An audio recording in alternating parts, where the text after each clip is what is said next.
US Citizenship and Immigration Services have announced that it will begin screening immigrants' social media for evidence of anti-Semitic activity as grounds for denying immigration benefit requests. Immigration, remember, is not a right. It is a privilege, of course, that has to be given. That is well known. But the fact is, if social media accounts start getting screened, what is the message that is being sent out to all those who are applying through legal routes to become lawful immigrants in the US, whether as permanent residents, whether as foreign students, or any other such opportunities legally available to immigrants around the world? The fact that social media accounts are now going to be screened for anti-Semitic activity, how does that matter? How does that impact these applicants?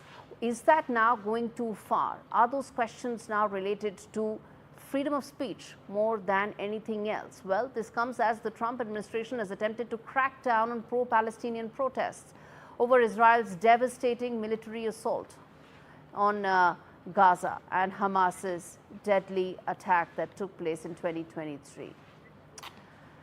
As always, the big questions on the show. First up, free speech now grounds for denying US entry. Next question, is Trump's latest order actually a privacy breach more than anything else, because you're actually mining people's social media accounts? And is that now going to be prioritized over better academic credentials? If, let's say, you are someone applying to an Ivy League college, you have all the academic credentials, but your social media seems to be questionable. Is that grounds enough to be denied an admission into, let's say, an Ivy League college? Lastly, is freedom of speech not so free as far as Trump's America is concerned? Ray Locker with me on the broadcast. Ray, those are tough questions. Hopefully, well, let's wait whether we get an official response to any of those or not from Trump administration. But the fact is, as I was saying, if you are a candidate who's been selected for an Ivy League college and your social media mining suddenly raises some red flags for the Trump administration, you're suddenly not good enough to be an Ivy League student? Well, it's not only Ivy League, it's any university in the United States. I mean, every university in this country does very well by admitting international students. They pay more money to attend schools. They enrich the cultural lives of those universities and the students who attend them. So they're all at risk because of this. And it's a dramatic overreach of government authority. No, it is an overreach of government authority, but I want to ask any numbers that you can help me with as to in terms of what is the size at which we are talking, the number of people that could be impacted here, because you said it's not just students, right? It's all possible legal immigrants who could be running into choppy waters with their application. Oh, it's millions of people. I don't have an exact number, but you know, somebody from India applies to come to the United States to attend school, to immigrate legally, to get some kind of legal visa. And someone, who knows who it is combing through that person's social media accounts to find anything that they deem, you know, anti-Semitic. And that's in the eye of the beholder. You know, there's no objective standard for what is anti-Semitic or not. I mean, you could say, I hate Jews. That certainly qualifies. But you could also say, I don't like what Israel is doing in Gaza. And some people equate that with anti-Semitism, that any criticism of Israel or its policies is somehow anti-Semitic, which I don't believe it is. And this could be whether it is the H-1B visas, whether it's the F-1 visas, whether it's about, you know, any other such category, all legal immigrants, isn't it? Yes, absolutely. And it's dangerous. I mean, it isolates the United States from the rest of the world. I mean, some people may want that to actually happen. I certainly don't. Don't think it furthers U.S. interests. The more that we withdraw from the rest of the world, the more other nations who have more expansionist designs, such as China, have a chance to fill that gap. And, you know, traditionally, the United States has been a beacon for people from around the world.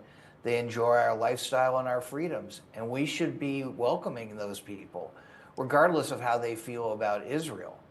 Robert Moran joins me as well to talk about the scale at which this could impact America as well, because a lot of American companies, American universities, they run or are heavily dependent on legal immigrants, highly skilled legal immigrants, isn't it? And if all of those are in the dock, then it raises serious questions for the US society, economy as well. So I think that's a good point. If you look at the dynamics of universities and the economic dynamics of colleges and universities in the United States, they rely on a large number of student visas to come here and study and learn and also pay tuition. And so if you start to restrict that, or if people decide that they don't want to come here to study, that has an impact on American colleges and universities, and then a long-term downstream impact and the workplace. And I think there's a downstream long-term economic impact if something like this continues. The other question I want to ask you is that what would be your advice to lakhs of people watching this discussion right now who would be wondering whether their application is in the dock because of one tweet they wrote, one Instagram post they may have mentioned, maybe inadvertently? What would be your message to all of them? So I think it's, in our modern era, I think it's, despite the fact that we do have free speech, I do think it's wise to consider what you're posting. And that employers in the future could use it, that governments in other governments besides the United States, other societies that you may want to work in. So unfortunately, while I do believe in free speech, I also think it's important to understand that there are consequences, especially in the workplace, if you post things that might give a future employer pause about your employment. And so I think it's good to be safe. What would you say, Ray, to all those people who would be looking at possibilities of coming to America, as I said, on any of those categories? What would be your message to them? Assuming, let's say, they have something in their social media accounts which may qualify as anti-Semitic. Well, first of all, I'd recommend them taking it off their social media account to the extent that that's possible. I know that people can find those things, but why not, make it a little bit harder to find those things? And as Robert said, I mean, one of the things you got to do is think twice before you post something online. So many people don't think at all, and that's why they get in trouble. They just throw things out there. Is this something that will stand? I understand that immigration is not a right. It's a privilege, and that's the case for any country. The US is not an exception there. But could such policies may be challenged possibly legally? Are those avenues open? Oh, yeah. I mean, look, everything's been challenged so far. Because of the arbitrary nature, Robert, do you think because there's a certain amount of discretion involved, arbitrariness involved, do you think possibilities of legal challenges exist?